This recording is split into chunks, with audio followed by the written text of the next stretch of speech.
বন্ধুরা welcome to my channel. এখন কথা বলবো এশিয়া কাপে পাকিস্তান ভার্সেস শ্রীলঙ্কার ম্যাচ নিয়ে। দুঃস্বপ্নের এশিয়া কাপে এক টুকরো আশার আলো পাকিস্তানে। সুপার ফোরের দ্বিতীয় ম্যাচে শ্রীলঙ্কাকে হারিয়ে ফাইনালে ওঠার সম্ভাবনা বাঁচিয়ে রাখলো পাকিস্তান।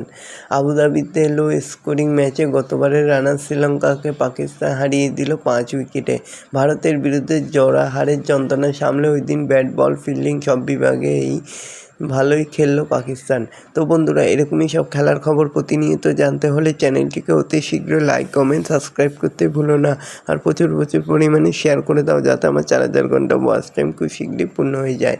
মঙ্গলবার আবুধাবিতে দুই দলের মুখোমুখি লড়াইয়ে প্রথম ইনিংসেই শেষেই ভোল্টেজ যেন চলে গেল পাকিস্তানের হাতে। সৌজন্য শাহিন আফ্রিদির দুরন্ত বোলিং ওই দিন নিজের প্রথম 2 ওভারে শ্রীলঙ্কার ব্যাকফুটে ঠেলে দিলেন শাহিন। 2 বলে উইকেট নিয়েছেন। প্রথমে কুশল মেন্ডিসের 0, পরে নিশঙ্কা 8। পরপর 2 ওপেনারকে হারিয়ে চাপে পড়ে যায় এশিয়া কাপের রানার্সরা। তাদের হয়ে কিছুটা লড়াই করেছিল কামেন্দু মেন্দিস। জবাবে পাকিস্তান ব্যাট করতে নেমে শুরুটা ভালোই করে পাকিস্তান। প্রথম ওভারের ঝুলিতে পাক দল তুলে ফেলে 45 রান। পাওয়ার প্লে দলের রানের গতিও ছিল ভালো, কিন্তু পাওয়ার প্লে শেষ হতে হাসারাঙ্গা তার বোলিং এমন করে যে ব্যর্থ হয়ে যায় মিডল অর্ডার। মাত্র 35 রানের মধ্যে 5 উইকেট খুইয়ে বসে পাকিস্তান। একটা সময় স্কোর 5 উইকেটে 80 রান। সে সময় কারো মনে হয়েছিল তাহলে কি ফির চাপের মুখে মাথা নোয়াবে সালমান আলী। যদিও পরিস্থিতি হাতের বাইরে বেরোনোর আগেই ঘুরে দাঁড়ান মোহাম্মদ নওয়াজ। অপরাজিত 38। তাছাড়া হোসেন তারা অপরাজিত 32। ষষ্ঠ উইকেটের জুটিতে ধৈর্য ধরে পাকিস্তানকে জয় এনে দেন তারা। 12 বল বাকি থাকতেই লক্ষ্যে পৌঁছে যায় পাকিস্তান।